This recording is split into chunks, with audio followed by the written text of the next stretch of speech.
3 years ago I was fat and now I am in shape, and this is no bullshit advice to get jacked. Before everything else, if you came here to watch a scientific video about the exact science on how to get in shape and the nuances in training and how you should diet, this video is not for you. Because in this video I will go over a few key things, realizations I wish I had before when I started. Before everything else, I get sometimes this comment that my transformation is fake, and I just wanted to dismantle it right now. Before everything else, just I have the excess skin, right? I have excess skin, so that's a sign that I used to be overweight. I also, if you can see this photo clearly, if you just look at it and you focus on it, on this part of it, you can see that I have stretch marks, and this is because I was fat. And if you look at the place in which I took these two photos, you can see this is the same place. That's for it. And let's start with the first piece of advice. You have to want it. But before that, do you actually want it? Because if you won't want it, you will fail.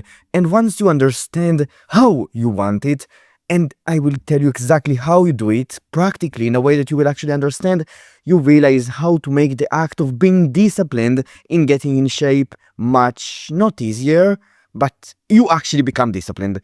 Let's first talk about discipline's rule in getting in shape. To get in shape, you should train, you should recover, you should diet. I didn't include it here, but to win muscle, you basically train, recover, repeat over and over and over and over again. To train and recover and diet and do all of the things that getting in shape requires you to do, you need to use discipline. Discipline is necessary. It is the one thing that without you cannot really get in shape. If you don't have discipline, I am sorry to tell you, but you will go through a very hard uphill battle in which you will fail. Of course, some people are rare cases and they just have a ton of passion to training and dieting, and they just love eating vegetables and bland chicken breast. But not a lot of people are like that. I'm certainly not like that, and that's why discipline is so important. Discipline has two aspects: a higher desire and your capacity of actually controlling yourself and doing the right thing. So think about it like this: playing a sport. When playing a sport, you have a goal. The goal, for example, in basketball is to score. If you are not very capable in basketball, but you have a very high desire to score, you will put in it everything that you have. You might even practice, and with enough time, you will become capable at scoring. Discipline works very similarly. You need to be capable of using discipline. I've made videos about developing discipline. You can develop it. It is something that you can develop, but without the prerequisite, without actually wanting to score, you will not use it. You will not develop it. You will fail by default. A higher desire, a desire that you actually work towards using discipline is the prerequisite to using it. You must have it. You must want to score, right? When you play basketball, it is the same thing. It is the same token.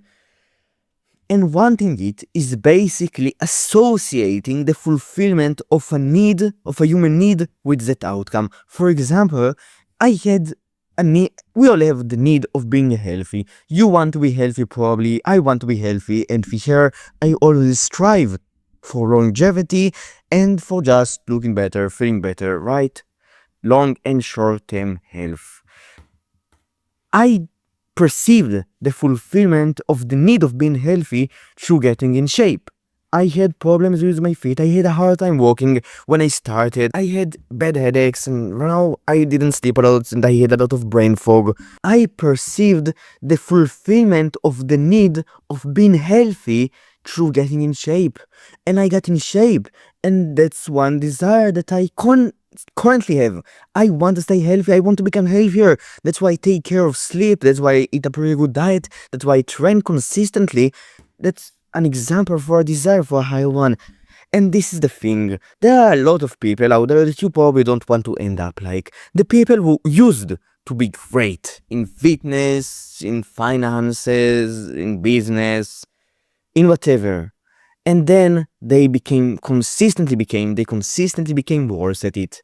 And they are now not good at it. For example, in fitness, the guys who used to be in great physical shape when they were in high school, and now they look like this. And they talk about their past, and they constantly have these stories about how great they were when they were in high school, how great of a physical fitness they had. And I don't want to end up like these people. And you probably don't want to end up like them, because you don't want to get in a bad shape when you will be older.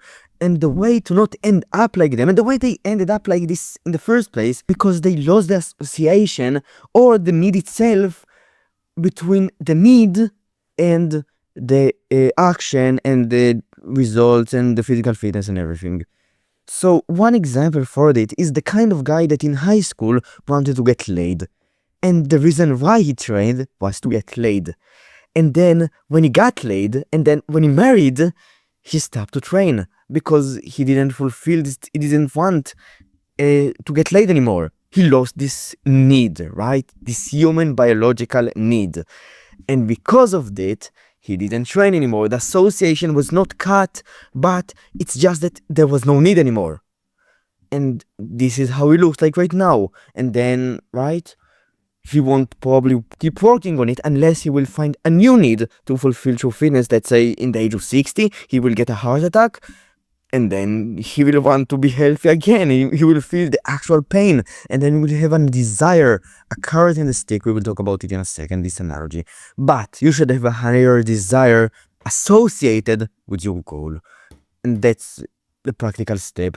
It is to find as many needs as you can that this goal of physical fitness, of improving your physical fitness, and the actions that improve your physical fitness improve, and associating them in your mind with training, dieting, sleeping, and associating it with having the muscular and lean body, the jacked one. Now the second known bullshit truth. Even though the reason why you should do it is pretty obvious, why you should stop lying to yourself or not lie to yourself at all, a lot of people still do it. That's because of a very simple reason that I will go over in a second. But before that, let's talk about my current body. My current body is more muscular than 90%, not 90, but 60, 50% of natural athletes. The reason why I attained this body is because I have been training consistently for this amount of workouts for a lot of time, even more. I didn't track all of my workouts since the beginning. So, right, I put in the work basically. I put in the cause of building muscle, and now I am muscular. I have a muscular body. But the brutal truth that if I were to not put in that work, I would have seen no results. I would still be fat. And this might sound obvious, because really, if you don't put in the work, of course you don't get the results. But here's the thing. Shame, this is the brutal truth. This is something that is pretty brutal to say, and it's not very healthy for mental health, at least not short term. But it is one thing that I genuinely think has helped me a lot in my own journey, and it is not healthy. So, right, this is not the mental health advice that you're gonna hear in every other video. Bro, talk good to yourself, don't talk shit to yourself. No. This is more to the dark side, right?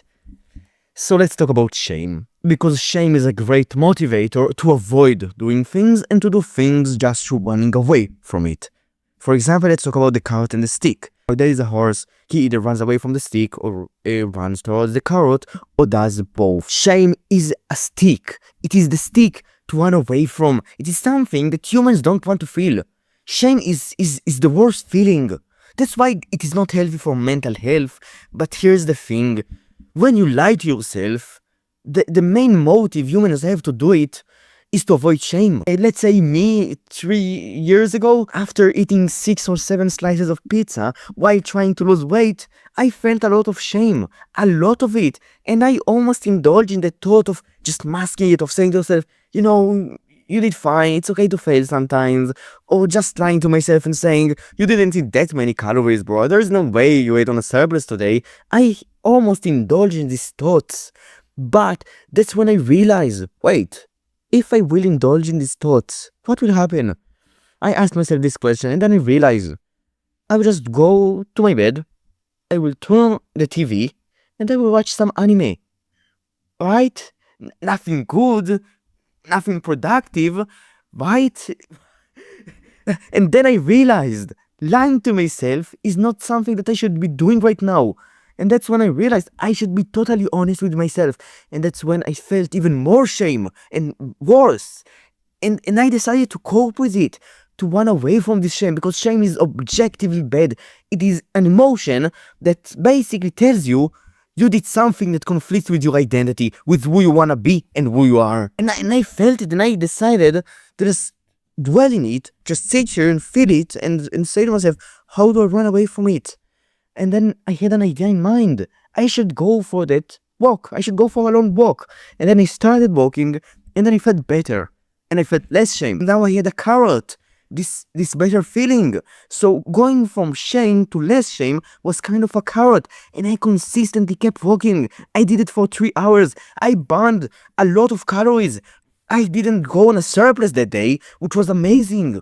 And this was because of shame, because I didn't hide from it, because I didn't mask it. And I know it sounds fucking brutal. And I agree with it. It's not that health for mental health, not short term, but long term. So here's the thing, humans learn from feedback. For example, you do something, I tell you, good job bro, and I give you some money. Ooh, you feel good, right? You got some money, someone told you good job bro, and now you want to do it again. And if you do it again and you get money again, you'll do it even more times, right? If you get $1 million for doing it, you will keep doing it, because that's one end of a positive feedback.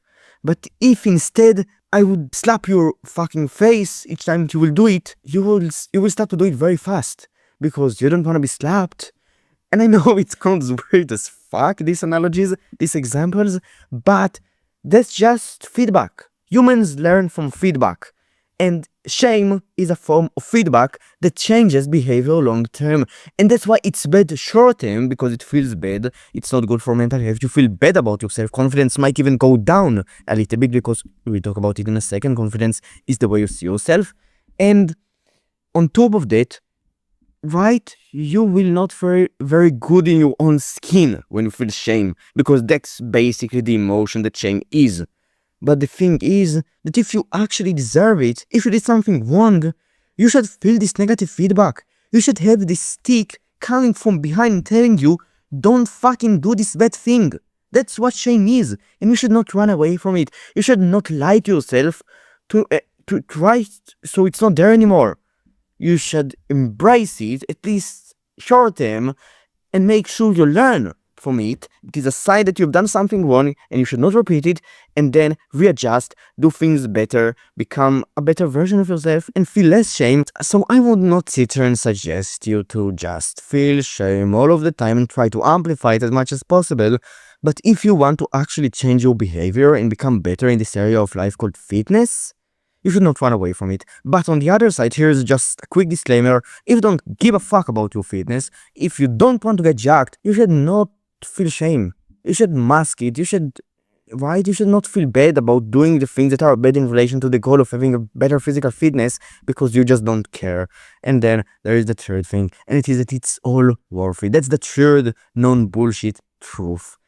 Here's the thing, training becomes fun. I know it might be not as fun for you right now. It was not fun for me at the beginning, but with time, as long as you will keep doing it, as you will use discipline and go to each one of your workouts, I can pretty much guarantee to you it will become fun. That's what happened to me. When I started, I felt pretty bad. I worked out for only 10 minutes a day, and it sucked. But I kept doing it. And after 20 days, it sucked again. And 30 days, and 40 days, and 50 days, and then I started to play basketball with my friends. And then it sucked a lot less. It was way more fun. And then I signed up to a gym. I started to see results. I felt good about myself. I started to get stronger and stronger and stronger. I saw progress. I progressed. And it felt amazing. And then it started to be fun. It was like kind of a video game which actually rewards me in real life. Which was amazing at the time. And now, right, I don't even play video games anymore. I just train.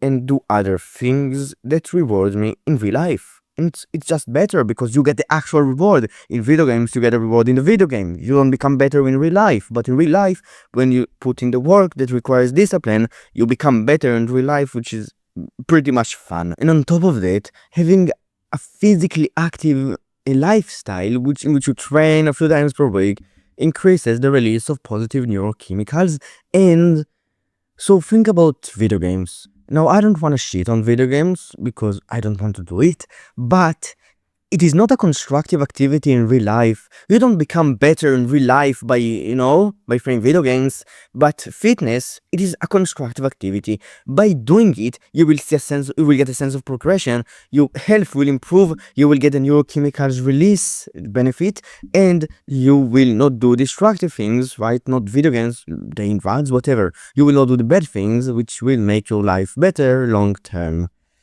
And confidence, this is the last part of this video. Confidence is basically the way you see yourself.